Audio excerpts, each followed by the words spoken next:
नमस्कार दोस्तों, welcome to all of you to the event. तो रिसेंटली जो है रशिया में इलेक्शंस होते हैं और व्लादिमीर पुतिन जो है 88% इसके रिकॉर्ड वोट से जो है चुन के वापस प्रेसिडेंट बन के आते हैं रशिया के। तो उस पर जो है दुनिया जो है पूरी तरह से बढ़ी हुई दिखाई दे रही है। उस पर अपने अपने विचार रखे जा रहे हैं सभी देश, और कुछ देश जो है इसको मान्यता दे रहे हैं और कुछ देश बोल रहे हैं कि नहीं, जिस तरीके से रशिया में इलेक्शन हुए हैं ये हमें मंजूर नहीं है। इसी बीच जो है यूएसए और इंडिया का भी सामने इलेक्शन आता है। इंडिया की तरफ से इंडिया के प्रधानमंत्री नरेंद्र मोदी जो है रशिया के प्रेसिडेंट को जो है कंग्रेचुलेशन करते दिखाई देते हैं, और वहीं जो है यूएसए में की तरफ से जो है वहाँ के जर्नलिस्ट जो है इस चीज़ को नोटिस कर रहे थे कि इस तरीके से जो है इंडिया जो इस चीज़ को कंग्रेचुलेट कर रहा है पुतिन को, और यूएसए एक तरफ जो है इस चीज़ को कंडेम कर रहा है।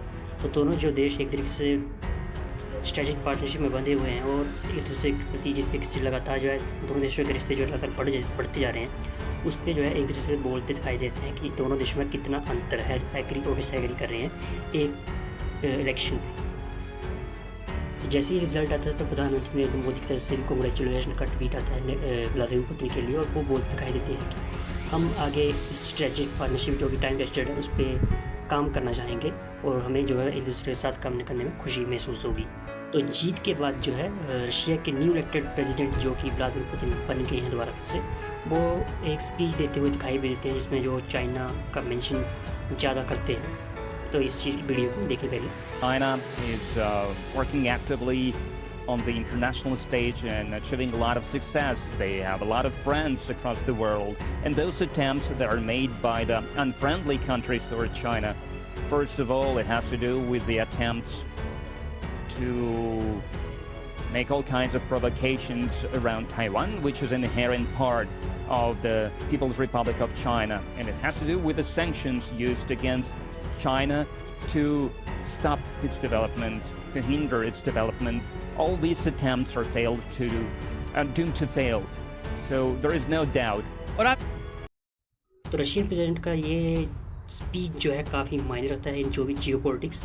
वो साफ बोलते दिखाई देते हैं कि जो ताइवान का इशू है वो चाइना का नॉन सेपरेटेबल पार्ट है, और हम जो है इसका खुल के समर्थन करते हैं और चाइना का हमेशा साथ देंगे इस मुद्दे पे।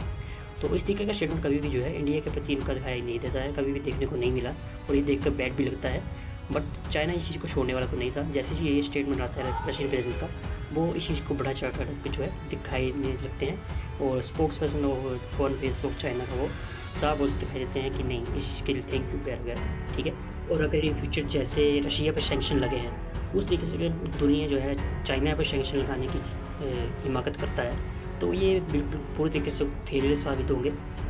चाइना और इंडिया दोनों देशों ने जो है इस इलेक्शन को जो है कॉन्ग्रेचुलेट किया पुतिन को, और वहीं जो बेस्ट के कंट्रीज़ हैं उन्होंने इस डिक्राइज किया कि नहीं, हम इस इलेक्शन को जो मान्यता नहीं देते हैं। तो देखिए वेस्ट का जो है इस इलेक्शन को न मानने का कारण सिर्फ ये नहीं है कि रशिया ने यूक्रेन पे हमला किया है, बट ये भी है कि रशिया जिस तरीके से जो है ताइवान के इशू के लेकर जो है चाइना का पूरी तरीके से समर्थन करता है, ये भी एक बहुत बड़ा इशू है इस इलेक्शन पे न मान्यता देने का। और दूसरा एक और कारण ये भी है कि जिस तरीके से जो है रशिया में जो ओपोजिशन लीडर अलेक्सी नावल्नी की जो डेथ होती है रिसेंटली, उस पर भी दुनिया जो है सवाल उठाते दिखाई देती है। और पहले तो उनको जो है नॉर्मल जेल में रखा गया था, लेकिन कुछ दिनों के बाद जो है उनको जो है आर्गेटिव के पास जो है जेलों में भेज दिया जाता है जहाँ की वोट होती है।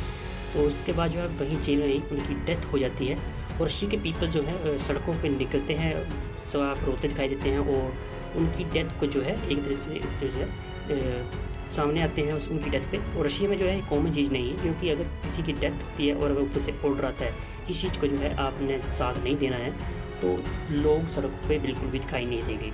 लेकिन इस फ्यूनरल पर जो है रशिया के लोग जो है साफ आते दिखाई देते हैं कि एक तरीके से जो ओपोजिशन की जो सोच बची हुई थी रशिया में वो बिल्कुल तरीके से ख़त्म हो जाती है। तो देखते नहीं कुछ इससे जो रिलेटेड क्या अपडेट निकल सके आते हैं। तो अगर इलेक्शन की बात करें तो वहाँ से एक वीडियो भी निकल के आता है किस तरीके से एक सोल्जर जो है इलेक्शन बूथ के अंदर जो है साथ दिखाई देता जाते हुए दिखाई देता है। इस तरीके की चीज़ें जो है इंडिया में कभी भी दिखाई नहीं दी, चाहे इंडिया में सोर्स की कमी रही हो, लेकिन इस तरीके से जो है कभी भी दिखाई दी। लोगों की एक जो है प्राइवेसी जो रहती है वो बिल्कुल रहती है इंडियन इलेक्शन में। लोग पूरी प्राइवेसी के साथ जो है अपने पसंदीदा कैंडिडेट को जो है वो करके दिखाई देते हैं इंडिया में। तो देखिए इन फ्यूचर से जो रिलेटेड अपडेट्स आएंगी तो मैं चैनल पर अपडेट कर दूंगा। और ये इन्फॉर्मेटिव वीडियो आपको कैसा लगा चैनल पर कमेंट करके जरूर बताएं। चैनल को सब्सक्राइब करें, वीडियो को लाइक करें, ज़्यादा से ज़्यादा शेयर जरूर करें।